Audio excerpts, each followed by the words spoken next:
Collins at Rojun Cruz! Wow! Kaya naman, ito na nga ang sigaw natin ngayong linggo. Hashtag AOS Todo Haka! Ayan, kamusta naman ang sayawan dito sa AOS stage? Grabe, ang sarap sumayaw dito. Iba yung energy. Siyempre, kasama ko pa si Miguel, Zeus Collins, and siyempre my brother, Raver Cruz. Wow, guys! Zeus and Rojun, grabe! With Miguel. Wow! Wow! Zeus, how's the feeling na sumayaw dito sa Siyempre, AOS stage? masayang-masaya dahil nakasama ko ang ating mga idol na dati pa lang talaga pinapanood ko na itong mga Uy, grabe! Hindi, masaya sweet. ako. Kumbaga, itong stage na to, mahal ko na siya. Parang gusto ko lagi ng... Dapat palagi tayo lagi ka na nandito. nandito. Ay, naiyak. Ha? Gusto niyo ba yun mga kaayos? Lagi na siya nandito? Siyempre! Yes, sir! Diba? Gusto ka rin Thank you. namin dito, Zeus. At ito, Rojun. Siyempre, alam mo ba na merong isang taong sobrang proud na proud talaga sa'yo, ang kapatid mo. Yes, kaya Diba? thank you, Raver. Alam mo yan, mahal na mahal kita. And kaya ako ginagalingan palagi kasi idol ko si Raver Cruz. Ah. Ako nagturo sa kanya sumayaw, pero Yes. grabe tong King, napakalupit. Kuya Rojun, Humble. sabi doon, Raver will message eh. Hindi ko... Ako pa yung automatic, bro. Hindi. Pwera biro.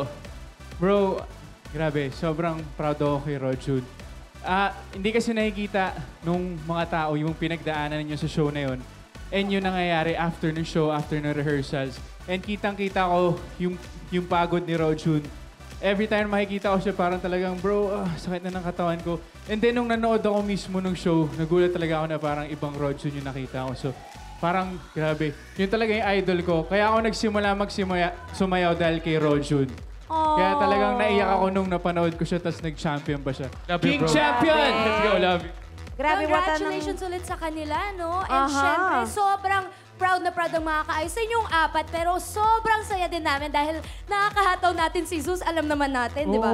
Sobrang galing na niya dati pa. Dati Pero, pa, hanggang Zeus, ngayon. Kung meron mang nabago yung pagsali mo sa Stars on the Floor, ma-share mo ba yan sa amin? siguro, hindi ko talaga matanggap na natalo kami. Ah! Hindi, joke lang. Hindi, congratulations syempre sa aking brother, Rojun. Siguro yung nabago sa akin na mas lalo kong parang naging humble kasi at na-inspire ako sa lahat ng mga nakasama ko dito dahil grabe yung mga talent at pinakita nila na kahit anong mangyari, kahit anong pagsubok talagang lalaban sila. Kaya rin lumakas yung loob ko na magpatuloy pa.